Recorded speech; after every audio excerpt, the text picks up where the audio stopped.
लोकसभा चुनाव का 2 चरण खत्म हो चुका है। अब तीसरे और चौथे चरण के लिए सभी राजनीतिक पार्टियां चुनाव प्रचार में लगी हुई हैं।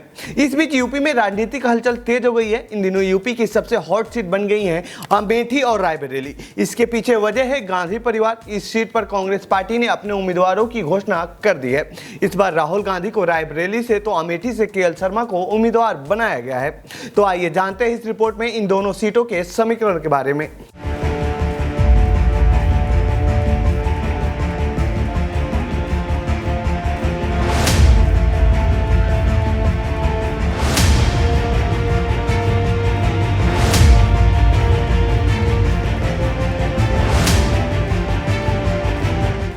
राहुल ने रायबरेली से किया नामांकन।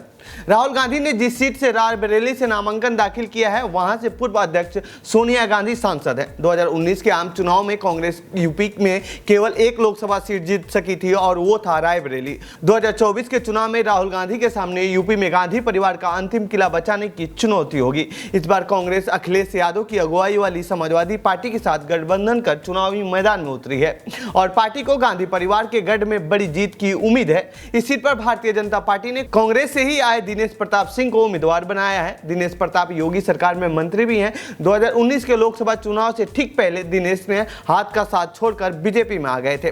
2019 के चुनाव में सोनिया गांधी के खिलाफ भी बीजेपी ने दिनेश को ही उम्मीदवार बनाया था, लेकिन हार का सामना करना पड़ा था।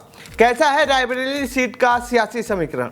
रायबरेली लोकसभा सीट के जातीय और सामाजिक समीकरणों की बात करें तो यहाँ करीब 11% ब्राह्मण, करीब 9% राजपूत, 7% यादव वर्ग के मतदाता हैं। यहाँ दलित वर्ग के मतदाताओं की तादाद सबसे अधिक है। रायबरेली लोकसभा क्षेत्र में कुल 34% दलित मतदाता हैं। यहाँ मुस्लिम 6%, लोध 6%, कुर्मी 4% के करीब है। अन्य जाति वर्ग के मतदाताओं की तादाद भी करीब 23% होने का अनुमान है।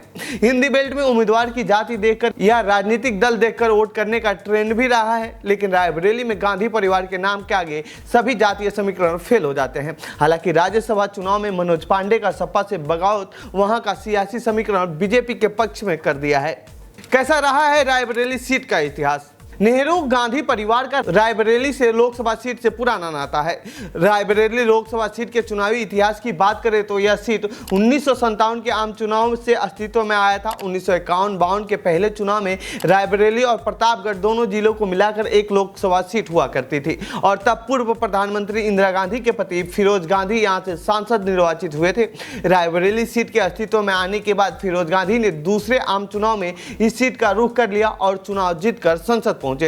इस सीट से चुनाव उपचुनाव मिलाकर कुल 16 बार कांग्रेस के उम्मीदवारों को जीत मिली है, जबकि 3 बार गैर कांग्रेसी उम्मीदवार विजयी रहे हैं। पहली बार इस सीट से कोई गैर गांधी परिवार से आरपी सिंह ने साल 1960 में चुनाव लड़ा था और जीत दर्ज की थी। इसके बाद साल 1967 के चुनाव में इंदिरा गांधी ने रायबरेली से ही चुनावी राजनीति का आगाज किया। इंदिरा ने रायबरेली सीट से 1971 में सांसद बनी। फिर साल 1977 में वो जनता पार्टी के राज नारायण से चुनाव हार गई। इसके बाद फिर कांग्रेस का कब्जा हुआ। फिर साल 1996 से 1999 तक ये सीट बीजेपी के पास रही। फिर 2004 में यहाँ से सोनिया गांधी ने चुनाव लड़ा और तब से लेकर अब तक यहाँ से सांसद है। अमेठी का कैसा है सियासी समीकरण? तो वहीं अमेठी लोकसभा सीट भी गांधी परिवार की मानी जाती रही है, लेकिन 2019 के चुनाव में बीजेपी की स्मृति ईरानी ने राहुल गांधी को हरा दिया था और एक बार फिर मैदान में है। उनके सामने कांग्रेस पार्टी ने केएल शर्मा को चुनावी मैदान में उतारा है। यहाँ के सियासी समीकरण की बात करें तो अमेठी में दलित 26%, मुस्लिम 20% और ब्राह्मण 18% हैं।